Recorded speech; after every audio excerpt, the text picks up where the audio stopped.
It is a Tuesday in April, and you are driving the same bridge you always drive. 90,000 people cross it every day without looking at anything but the bumper ahead. But this morning, something is off. The concrete barrier between the lanes doesn't line up anymore. One side sits higher than the other. Most drivers see it and keep going. One man picks up the phone, and that call should have changed everything. It didn't, not for 6 more weeks. For 6 more weeks, 90,000 vehicles a day rolled across a highway bridge that was quietly breaking underneath them, while the warning sat in a file and the cars kept coming. This is the story of how close Delaware came to a catastrophe on Interstate 495, how many people tried to say something, and how, in the end, the whole thing came down to a few hours on a Monday afternoon. Before we get into it, if you like stories about the infrastructure you trust every single day without thinking, take a second to subscribe. It genuinely helps the channel. And I want to know one thing while you're here. What's the bridge you cross most often? And have you ever really looked at it? Drop it in the comments. Now, let's get into the story. The bridge. To understand what happened, you have to understand what this bridge is. Interstate 495 is an 11-mile bypass that swings around the east side of Wilmington, Delaware, pulling traffic off of I-95, one of the busiest corridors on the entire East Coast.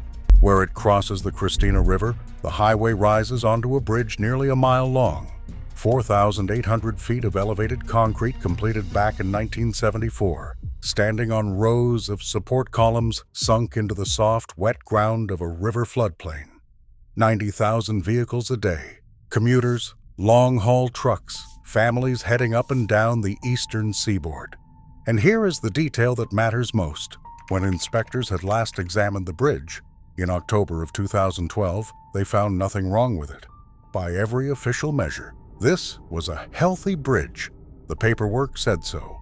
The ground under it was about to say something different. The first call, April 15th, 2014. A Wilmington businessman named Charles Allen Jr. is looking at the bridge, and something about it is bothering him. The concrete barriers running down the middle, the ones separating northbound from southbound, are supposed to sit level with each other. They don't anymore. The two decks have separated in elevation by as much as a foot in places. So he calls 911, and on that recording, he says it plainly. The bridge appears to be separating.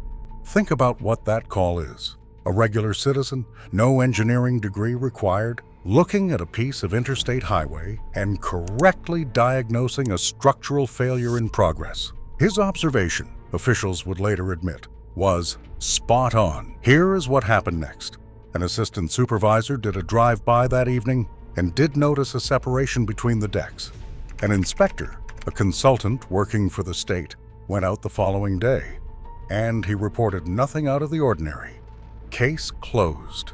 The state's own bridge section, the actual bridge engineers, were never even told the call happened.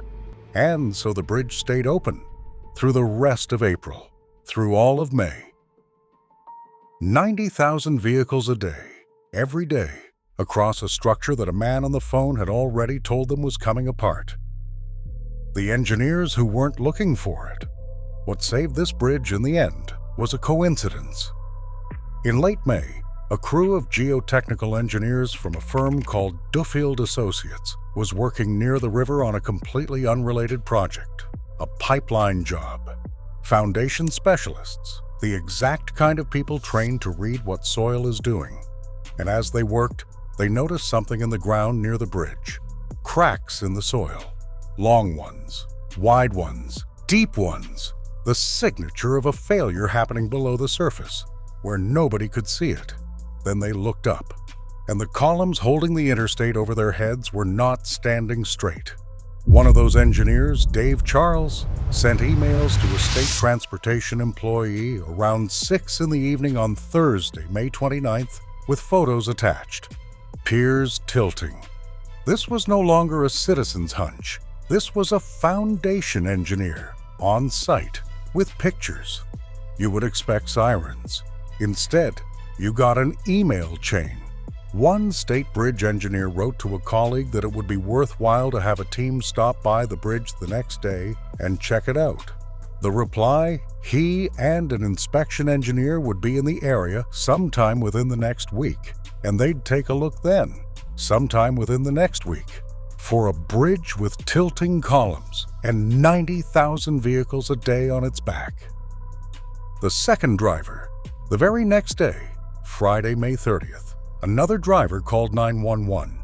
This one reported that the center span of the bridge appeared to have sunk in just the previous couple of days. Read that again.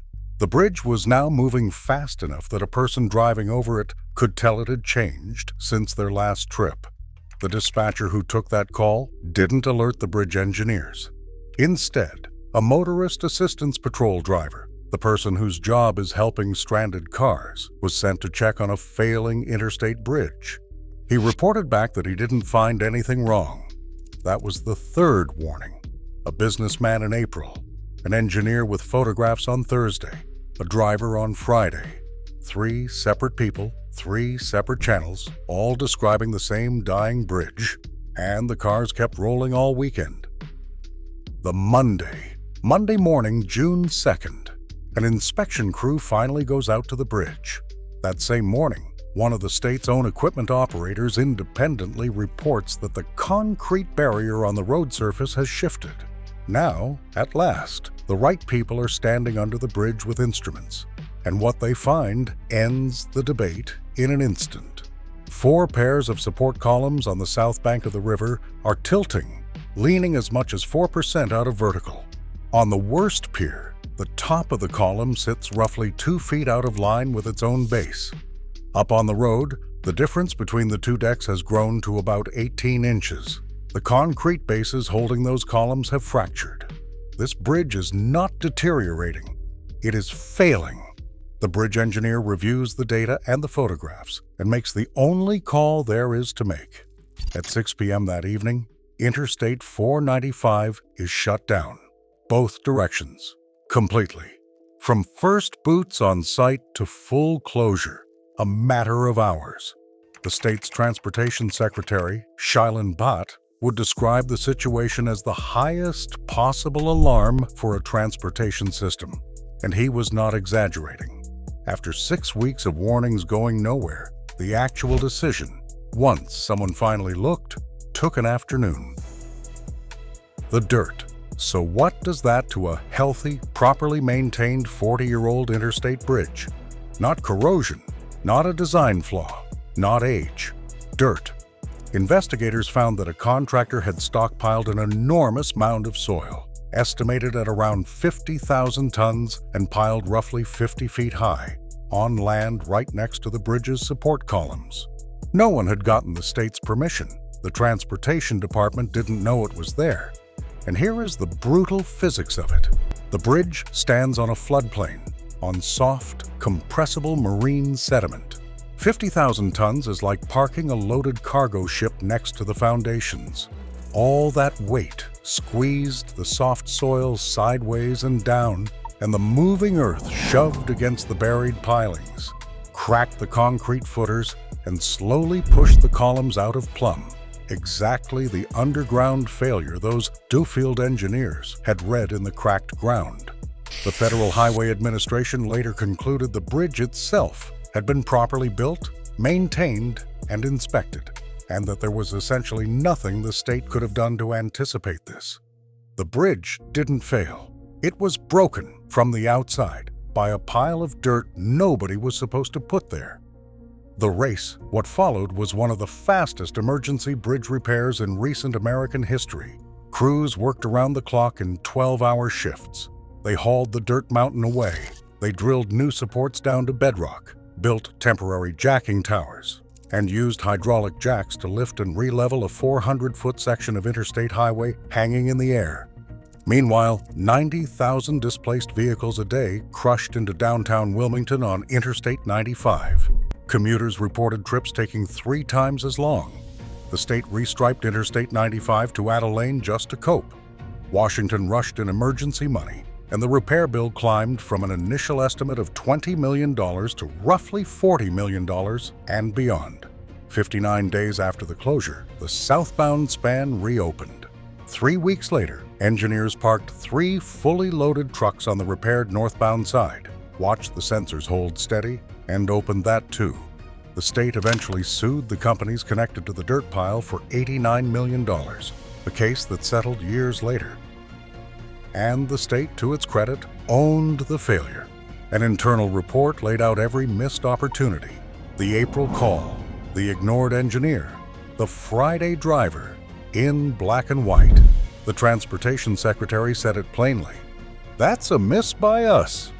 What this story is really about. So here is what this story is really about. Not one bridge in Delaware. It is about the margin. For 6 weeks, 90,000 vehicles a day crossed a bridge with fractured footings. And the only reasons that sentence has a happy ending are soft soil that failed slowly instead of suddenly, and a handful of people who refuse to stop noticing. Because we know what the other version of this story looks like. In 2007, the Interstate 35W bridge in Minneapolis went down at rush hour with no warning anyone acted on, and 13 people never came home. Delaware got the version with traffic jams instead of funerals, and the difference came down to a businessman with a phone, an engineer who looked up, and a driver who trusted what their own eyes were telling them about a road they'd driven 100 times. There are more than 600,000 bridges in the United States, and you will cross one of them soon, the way you always do, without looking. That is fine. That is the deal we've all made with the concrete. But somewhere under every deck, the ground is doing whatever the ground is doing, patiently, invisibly, whether or not anyone is watching. And the next warning, whenever it comes, will probably not come from a sensor or an inspection schedule. It will come the way this one did, from someone ordinary in the driver's seat who noticed that something was not where it used to be and decided to say so.